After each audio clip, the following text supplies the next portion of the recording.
রাধে রাধে, জয় জগন্নাথ। কাল চলে গিয়েছিলাম গতকাল জগন্নাথ মন্দির রাধা মাধবকে স্মরণ করতে জগন্নাথ দেবের মন্দিরে। আর সকালবেলা চলে গেছিলাম চৈতন্য আশ্রমে। মনটা একদমই ভালো নেই কিছুদিন ধরে। আর মনের শান্তি মানে ঈশ্বরের দরবার।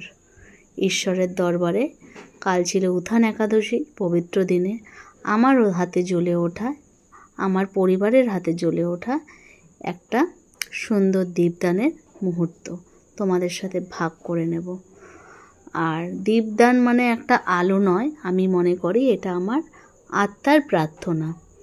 হ্যাঁ, কারণ অন্ধকার মনটার মধ্যে আলো আসুক, হ্যাঁ, আলো ফিরে আসুক, মনের আলো, অন্ধকার দূর করে মনের আলোতে এবং জীবনের আলোতে দিশা দেখানোটাই হলো আমার মনের শান্তি ও তৃপ্তি।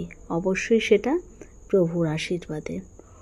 কার্তিক মাসের পূর্ণতা মানে তুলসী মঞ্চে এবং নারায়ণের কাছে দীপদান করা, শ্রীহরিকে জীবনের সব অন্ধকার দূর করার বার্তা পৌঁছে দেওয়া।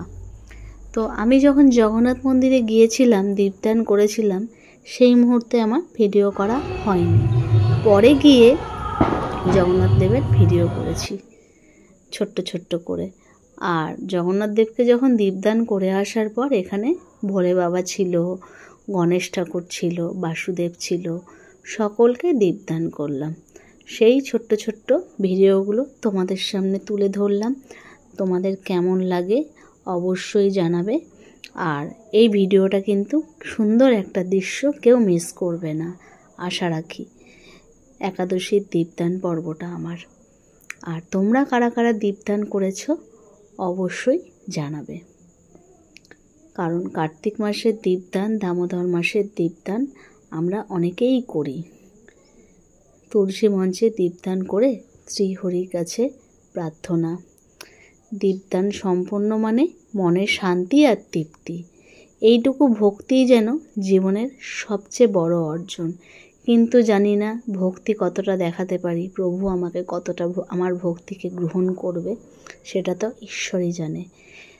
তুলসী মঞ্চে দীপদান করে আমি চলে গেছিলাম বাসুদেবের হাতে, বিষ্ণুর কাছে।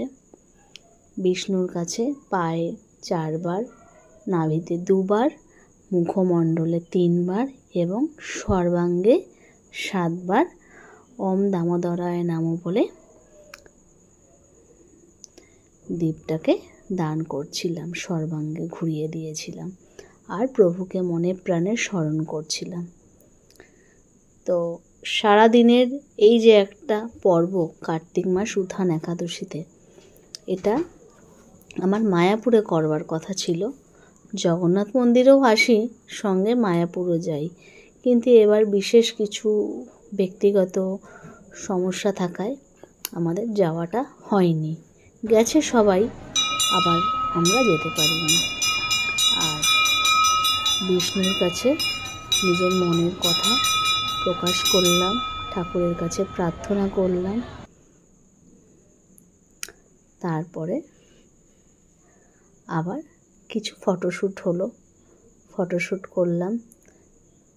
আর এবং প্রভুকেও শান্তি মনে তৃপ্তি করে স্মরণ করলাম। এইভাবে কালকে আমার সন্ধেটা আমি কাটালাম। ভিডিওটা রেডি করতে পারিনি, যার জন্য গতকাল পৌঁছতে পারিনি তোমাদের দরবারে। তোমাদের কাছে পৌঁছবো বলেই আমার এই ভিডিওটা করা, কিন্তু এডিটিংয়ের জন্য পারিনি। তো এই মুহূর্তে এডিট করে আমি কিছুক্ষণ পর ভিডিওটা পোস্ট করব। আর এই যে জগন্নাথ দেব, বাবা জগন্নাথকে দর্শন করো, আমাদের সঙ্গে মা ছেলেকেও একটু দর্শন করে নিও। মা, ছেলে, বাবা সকলেরই প্রদীপ দান করার পরে ছবি তুলে তোমাদের সঙ্গে শেয়ার করছি। তো আমার এই কার্তিক মাসের উত্থান একাদশীর আমার হাতে চলে আসা দীপটা, তোমাদের ভিডিওটা, ব্লগটা কেমন লাগলো অবশ্যই জানাবে।